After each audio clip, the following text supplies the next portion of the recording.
Kudus sudah dicurahkan, kapan saja pun kita bisa dipenuhi oleh Roh Kudus. Amin.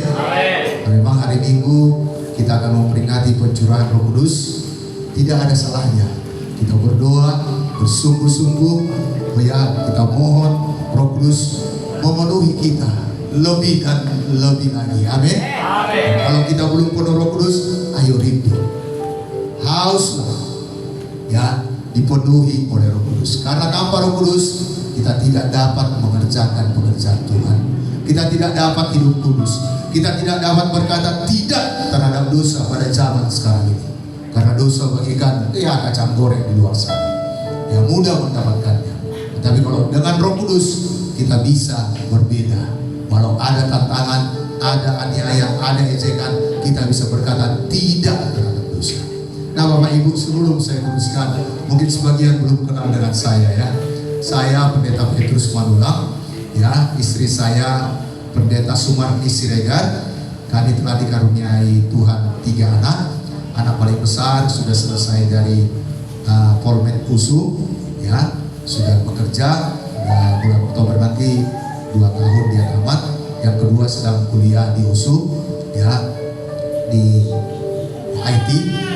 Yang ketiga sedang, ya, tes untuk mengikuti, ya, SMA, baru tamat SMP. Jadi jaraknya agak jauh dari abangnya, ya, tapi bersyukur kepada Tuhan kami melayani tepatnya di Jalan Berdikari di belakang perumahan Milala Tengah, sekitar 1 kilometer dari Jalan Jaring Ginting, dari Simpang Gardu masuk ke dalam, ya. Dan satu yang mengasihkan, kalau hari Minggu tempat kami penuh, ya, penuh dengan jiwa-jiwa, ramai jiwa-jiwa, tapi sesudah ibadah langsung sepi, tinggal kami berlima di rumah. Dan itu kadang, ya, kok langsung jadi sepi, ya. Nah, karena ada pun uang, harus jauh jalan supaya ada orang jualan. Karena di depan tempat kita ibadah itu masih ladangan semuanya. Kiri kanan ladang, hidung ladang. Tapi puji Tuhan, luar biasa Tuhan bekerja. Amin. Ya, dan Tuhan yang sama juga bekerja dengan luar biasa di tempat ini, di Giat Maranatha. Amin. Amin. Nah Bapak Ibu, saya bersyukur kepada Tuhan, Bapak Gembala di tempat ini memberikan kesempatan bagi saya untuk menyampaikan firman Tuhan dalam malam kita menanti-nantikan Tuhan dalam doa dan persekutuan, sehingga semuanya kita disegarkan, dikuatkan, dan belum penuh Roh Kudus dipenuhi oleh Roh Kudus. Amin. Temanya kita pada malam hari ini yaitu haus dan rindu dipenuhi Roh Kudus. Haus bagaimana? Ini contohnya. Nah, saya pun haus. Ya, kalau haus ada air minum, nggak dibuka tutupnya, nggak dibuka mulut, nggak ditumpahkan, apapun dahaganya tidak terpuaskan. Tetapi kita buka mulut, kita ambil air minumnya, kita minum. Amin. Hal yang sama kita lakukan kepada Roh Kudus. Haus, orang yang haus itu membuka mulut. Mari kita buka Alkitab kita, dan kita tahu apa yang disuruh Tuhan tentang haus akan Roh Kudus ini. Yohanes 7 ayat 37 sampai 39. Ya, ini sungguh luar biasa. Maaf saya tidak bisa baca gitu. Ya, terlalu kecil, ya. Boleh kita baca bersama-sama Yohanes pasal yang ke-7 ayat 37. Oke, sampai 39. Kita baca bersama-sama. 1, 2, ya.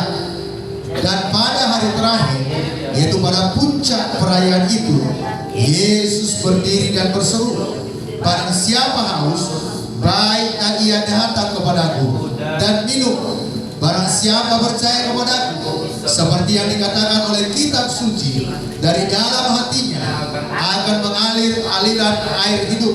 Yang dimaksudkannya ialah roh yang akan diterima oleh mereka yang percaya kepadanya.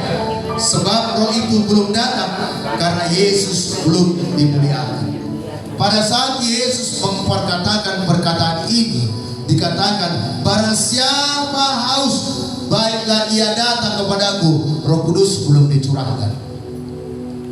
Kenapa? Karena Yesus belum dimuliakan. Ada perkataan yang sama masih berlaku pada zaman kita ini. Pada zaman kita, Yesus sudah dimuliakan. Amin. Dia sudah mati di kayu salib, bangkit pada hari yang ketiga, naik ke sorga, dan dia ada di sebelah kanan Allah Bapa, di sisi Allah sekarang ini. Dia dipermuliakan, setiap lutut bertelut dan setiap lidah mengaku bahwa dia adalah Tuhan. Dan dia sudah berjanji, lebih berguna bagi kamu bila aku pergi kepada Bapa, karena aku akan mengutus penolong yang lain, maksudnya Roh Kudus. Bapak Ibu, hari Minggu akan kita memperingati hari Pentakosta, hari pencurahan Roh Kudus. Roh Kudus sudah dicurahkan 2000 tahun lebih yang lalu. Sekarang bagian kita bagaimana supaya kita mendapatkan seperti yang mereka dapat? Ayo hauslah seperti Yesus katakan. Hauslah. Saya tadi ikut nyanyi nyembah Tuhan, saya nikmati dan begitu haus. Ya nantilah sebagai ilustrasi saya ambil air minum dan saya minum. Kenapa? Karena haus. Demikian kita membutuhkan kuasa Roh Kudus dalam hidup kita, bahkan dalam pribadi kita serta pelayanan kita. Apapun yang kita lakukan untuk Tuhan, semuanya dapat kita kerjakan oleh kuasa Roh Kudus. Amin. Tadi sudah kita dengarkan saat kapan Yesus berkata ini, dikatakan barang siapa haus. Karena dalam ayat 37 dikatakan, dan pada hari terakhir, yaitu pada puncak perayaan itu. Perayaan apa yang mereka sedang lakukan? Perayaan yang biasa dilakukan sejak zaman Daud, yaitu Pondok Daud. Mereka melakukan itu setiap tahun. Banyak orang di sana. Dan Yesus berdiri, dia berkata, barang siapa haus akan Tuhan, haus akan kuasa Tuhan. Orang yang haus itu, pertama dikatakan dalam ayat 38, harus percaya kepada Yesus. Semua kita sudah percaya pada Yesus yang kumpul di sini? Amin. Berarti saudara yang berhak menerima Roh Kudus. Amin. Amin. Amin. Karena dikatakan barang siapa percaya kepada aku, seperti yang dikatakan oleh kitab suci. Jadi seperti apa yang dituliskan oleh kitab suci, kita percaya Yesus itu Tuhan. Karena Yesus sama sekali tidak pernah kita lihat secara fisik.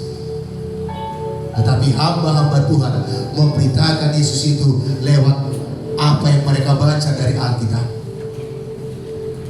Kita kenal Yesus itu apa yang kita baca dari kitab suci. Puji Tuhan, Roh Kudus membuat kita semua percaya kepadanya. Amin. Amin. Dan dikatakan dari dalam hatinya akan mengalir aliran-aliran air hidup.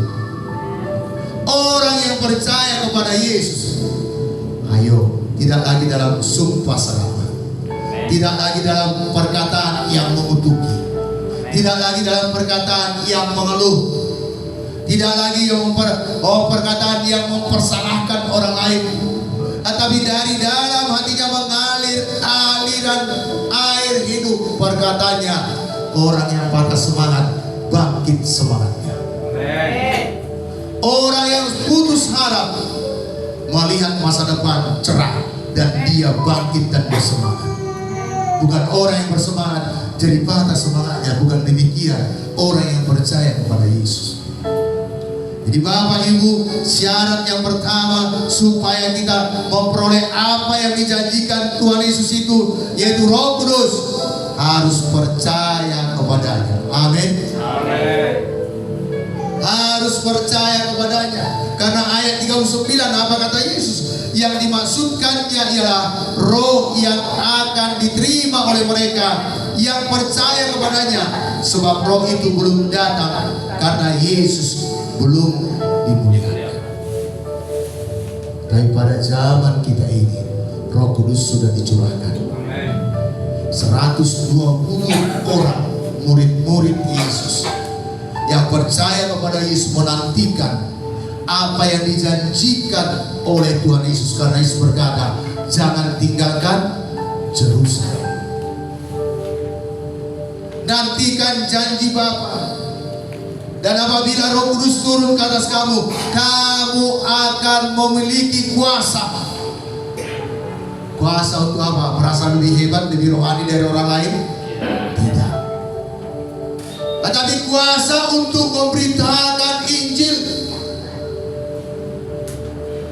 memberitakan Yesus Tuhan, menyatakan apa yang Tuhan nyatakan. Bahkan Yohanes pasal 14, mari kita lihat sebentar apa yang kita lakukan bila kita memiliki kuasa Roh Kudus dalam hidup kita. Yohanes 14 ayat 12. Ini yang paling dirindukan orang, ya kan? Ayat 12.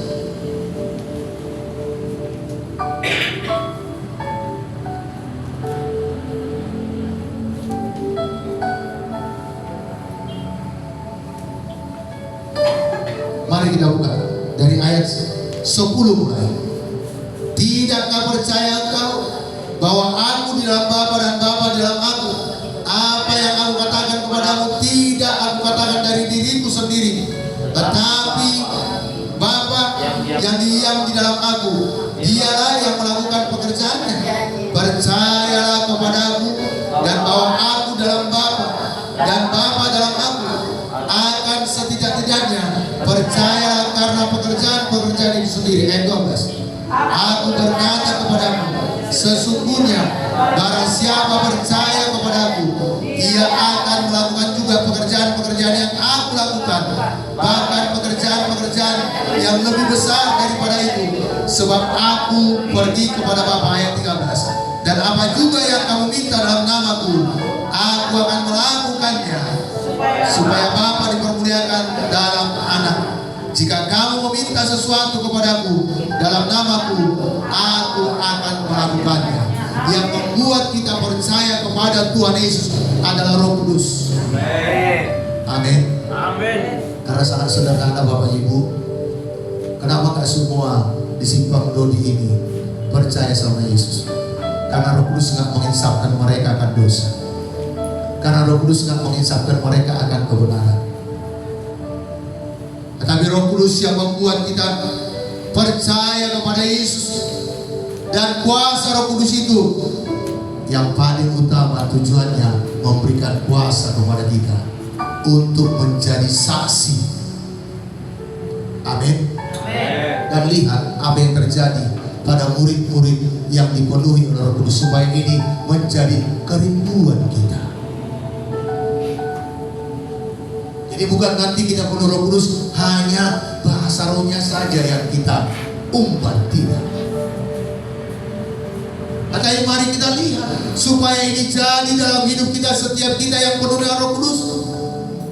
Dalam pasal 2, apa yang terjadi dalam Kisah Para Rasul, apa yang terjadi pada Petrus yang sebelumnya beberapa minggu, bahkan belum minggu pun, beberapa hari sebelumnya, ya pembantu imam besar berkata, boleh kan?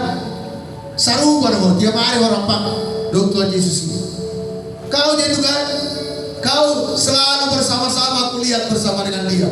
Dia berkata, tidak, kamu salah orang, bukan aku. Disangkalnya Yesus sampai tanda kali. Tetapi dikala mereka sudah penuh dengan Roh Kudus, mereka berbicara dengan bahasa-bahasa yang diberikan Roh Kudus itu terhadap mereka.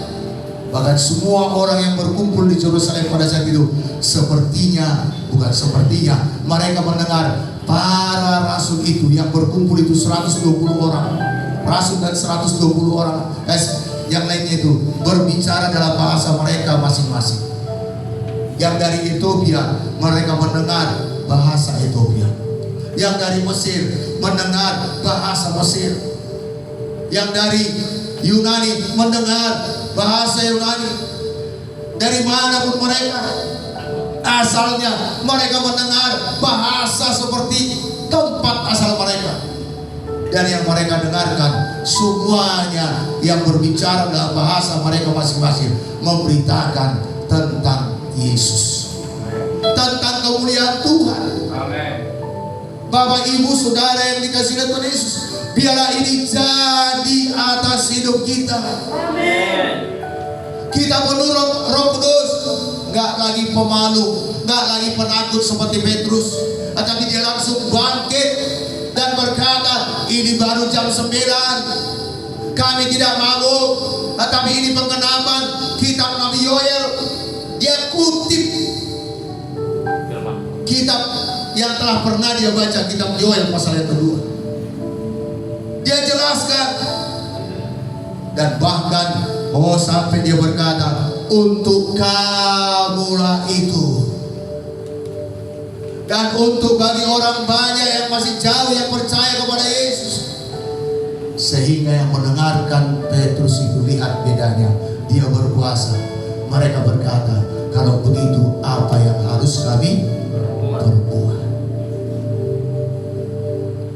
Mereka berkata, Petrus berkata, bertobatlah dan serahkanlah dirimu dibaptis. Beberapa hari yang lalu, seorang pembantu rumah tangga di rumah imam besar, dia sangat takut.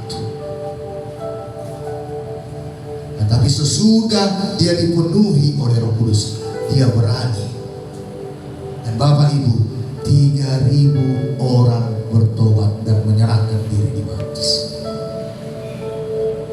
Dan pasal selanjutnya, apa yang terjadi? Dia tiap sore pergi ke bait Allah.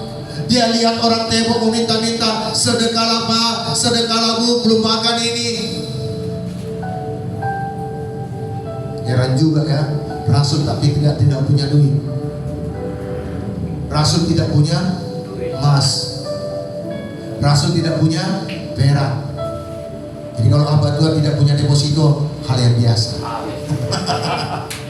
Tetapi apa Petrus katakan, lihat kepada kami, emas dan perak tidak aku punya, tetapi apa yang aku punya aku berikan kepadamu. Di dalam nama Yesus orang Nazaret itu bangkit dan berjalanlah. Dan apa yang terjadi? Orang lumpuh tadi melompat-lompat, berjalan kian kemari. Alkitab menuliskan, dan itu menjadikan tantangan, aniaya bagi Petrus. Tapi lihat orang yang dipenuhi oleh Roh Kudus, mujizat terjadi dalam pelayanannya dan tidak takut diperhadapkan dengan sidang mahkamah agama. Karena jelas Petrus berkata, di kala sidang mahkamah agama itu berkata, kamu harus berhenti, jangan lagi beritakan tentang Yesus. Pilihlah mana yang lebih patut, taat kepadamu atau taat kepada Allah. Dia berani. Dan bahkan Alkitab menuliskan, mereka tahu Petrus dan Yakobus itu adalah orang-orang biasa, bukan orang-orang terpelajar. Bapak, Ibu, Saudara yang dikasihi oleh Yesus, bukan hanya malam ini, tapi sepanjang umur hidup kita melakukan hal-hal yang luar biasa bagi kerajaan surga sepanjang kita dipenuhi oleh Roh Kudus. Amin. Amin. Penuhlah dengan Roh Kudus. Rindulah, hauslah. Bagaimana dengan rindu? Yesus berkata dalam Kisah 1 ayat 4. Apa dikatakan dalam Kisah 1 ayat 4? Saya membacakan bagi kita semuanya.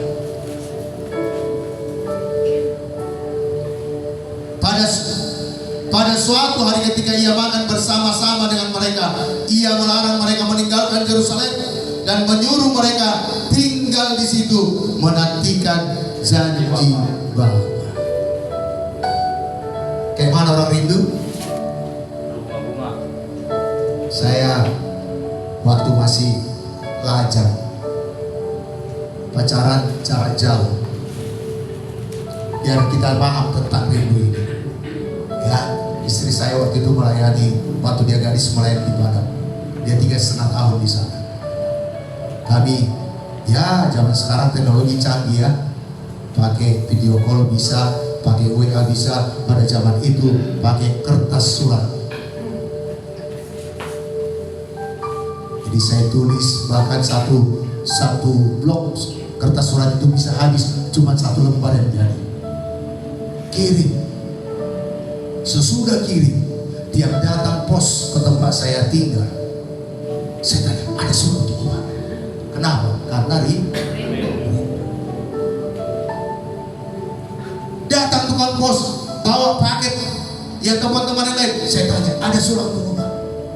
Bahkan kadang bolak-balik. Kalau datang balasan surat, wah udah baca sekali, mau tidur baca lagi. Besok baca lagi. Karena apa? Karena rindu. Ayo biarlah kita seperti yang Tuhan katakan ini, nantikan janji Bapa. Itulah kita buat malam ini. Menantikan perbuatan Tuhan lagi, menyegarkan kita melakukan sesuatu yang dahsyat dalam hidup kita. Bapak Ibu, bukan hanya Bapak Ibu disegarkan, saya pun sangat disegarkan malam ini. Rugi rasanya kalau tidak ada di sini. Besok karena mulai di pemuda saya tidak ikut lagi di sini. Jadi mari tiap hari kita lakukan menantikan janji Bapa. Apa yang dijanjikan Bapa telah kamu dengar daripadaku, sebab Yohanes membaptis dengan air, tetapi tidak lama lagi kamu akan dibaptis dengan Roh Kudus. Kami ini hamba Tuhan hanya membaptis Bapak Ibu ya dengan air, karena itu tugas yang diberikan Tuhan kepada kami, perintah. Tetapi soal baptisan Roh Kudus, Tuhan Yesus sendiri yang melakukannya. Amin. Amin. Soal manifestasi kita dipenuhi Roh Kudus, itu rahasia Tuhan. Ada orang berinjak-injak, ada orang lompat-lompat, ada orang tenang saja dia. Ada yang jatuh, ada yang nggak jatuh. Bukan itu yang paling penting. Ya. Amin. Amin. Yang paling penting, saudara penuh Roh Kudus, apa buktinya? Menjadi saksi Kristus. Ya. Kalau saudara selesai ibadah ini, minggu bawa jiwa baru, terbukti bahwa saudara penuh dengan Roh Kudus. Saudara nantikan janji Tuhan dan saudara yakin dipenuhi Roh Kudus, pulang dari tempat ini, besok pagi doanya udah berbeda. Bukan aku lagi, istriku Tuhan, anakku 2, kami berempat, yang lain tidak sempat. Tidak lagi begitu. Tetapi doanya, Tuhan, edaku itu Tuhan, sudah lama dia Tuhan. Oh, ku dengar masalahnya, jawab dia, selamatkan dia. Ku buka mulutku nanti memberitakan Engkau Yesus Tuhan, juru selamat dan juga penolong, jawaban dalam hidupnya. Jawab dia, dia datang kepadamu dan bertobat sungguh-sungguh. Peduli dengan jiwa-jiwa yang terhilang. Doa kita bukan aku lagi, tetapi doa kita untuk memenangkan jiwa-jiwa. Amin. Amin. Bapak Ibu Saudara yang dikasihi oleh Tuhan Yesus, berapa lama saya ini Pak? Nah, jangan saya nanti short kali. Karena pendeta itu masalahnya, kalau dikasih mic susah mengertikannya. Ya, saya juga akan mau selesai. Ya karena 3 poin saja dalam haus dan rindu dipenuhi Roh Kudus ini. Pertama tadi percaya sama Yesus. Ya, yang kedua tadi ya nantikan Tuhan. Amin. Amin. Nantikan Tuhan. Ya Bapak Ibu Saudara yang dikasihi oleh Tuhan Yesus. Di saat nanti saudara kita angkat tangan, kita minta Roh Kudus mengeluarkan kita. Biarkan Roh Kudus menguasai kita. Bisa saja kita berkata haleluya, haleluya, haleluya, atau glory, glory, glory. Kalau Roh Kudus menguasai lidah kita, menguasai hidup kita, lepas saja. Di kala ibadah seperti ini untuk dipenuhi Roh Kudus, sepulang ibadah saya menangis. Kenapa? Karena waktu itu ada ratusan kami, semuanya penuh Roh Kudus.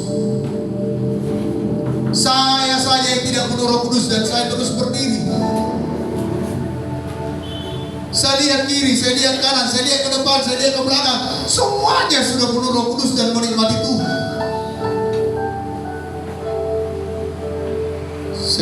nama Tuhan. Tuhan, besar kali rupanya dosa itu. Saya angkut, tetapi hati saya rindu Roh Kudus memenuhkan saya. Saya tiba di tempat kos, ada gitar teman, gak pintar saya main gitar Bapak Ibu. Saya berkata, Roh Kudus seperti hamba Tuhan itu berkata tadi, dimanapun bisa memenuhkan saya. Tuhan, Roh Kudus penuhkan saya. Saya ya kerenceng-kerencengkan gitarnya, saya penuh Roh Kudus. Haleluya. Saya sedih. Tapi kita di sini banyak. Mari rindulah. Amin. Amin. Biar Roh Kudus memenuhkan kita. Haleluya. Dan ini janji Bapa. Tadi janjinya. Amin. Amin. Karena Yesus berkata, aku pergi kepada Bapa menyediakan penolong bagi. Jadi dia penolong bagi kita. Dan Bapak Ibu, saya sangat sadar kami hamba Tuhan kurang banyak mengkhotbahkan tentang Roh Kudus ini. Sedangkan Roh Kudus ini pribadi yang paling kita perlukan pada zaman sekarang ini. Karena zaman perjanjian lama adalah perkataan firman. Setiap perkataan itu jadi. Pada zaman Yesus 3,5 tahun melayani di bumi secara fisik kelihatan. Tetapi sesudah Yesus naik ke surga, sekarang zamannya Roh Kudus. Marilah kita semuanya haus dan rindu dipenuhi Roh Kudus. Supaya kita memiliki kuasa dalam hidup kita, kuasa terhadap dosa, kuasa dalam pelayanan kita, dan hidup kita menyenangkan hati Tuhan. Mari saya undang